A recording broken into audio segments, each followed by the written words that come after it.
उत्तर प्रदेश के अयोध्या में सुहाग रात के दिन ही पति ने पत्नी का किया कत्ल, खुद की गंवाई जान। आपको बताते कि अयोध्या में सुहाग रात पर पति पत्नी का शव मिलने पर हड़कंप मच गया। पहले लोगों ने कहा कि खुद गंवाई है जान, उसके बाद पता चला कि यह तो कत्ल है। पति ने पहले पत्नी का गला दबाकर कत्ल किया, फिर खुद चला गया। यह खुलासा पोस्टमार्टम रिपोर्ट में हुआ है। सीओ शैलेंद्र सिंह के मुताबिक प्रदीप के मोबाइल में एक मैसेज मिला है जो उसने खुद अपने दूसरे नंबर से किया था। आशंका है कि मैसेज के माध्यम से वह पत्नी शिवानी से उसके पुराने रिलेशनशिप को जानने की कोशिश कर रहा था। शिवानी अपने मायके से मोबाइल नहीं लाई थी। प्रदीप को शक था कि कहीं पत्नी का कोई पुराना रिलेशन तो नहीं है। उसने चेक करने के लिए शिवानी से जुड़ा मैसेज दूसरे नंबर से अपने मोबाइल पर किया।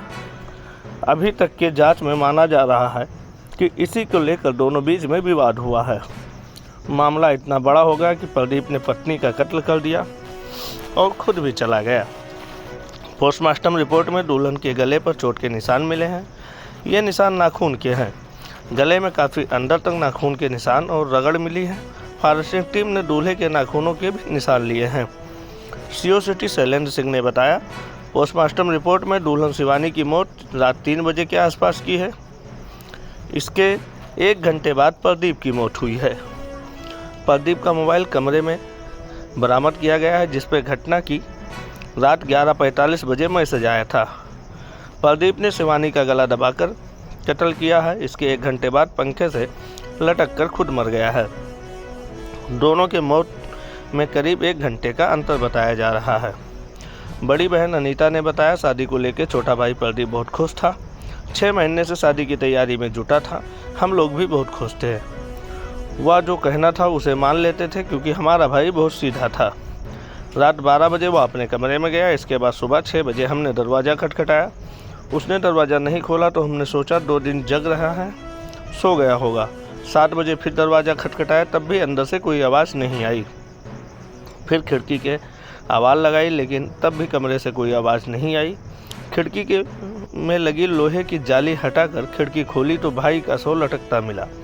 अंदर जाके देखा तो प्रदीप लटका था। उसकी पत्नी शिवानी बिस्तर पे मृत पड़ी थी।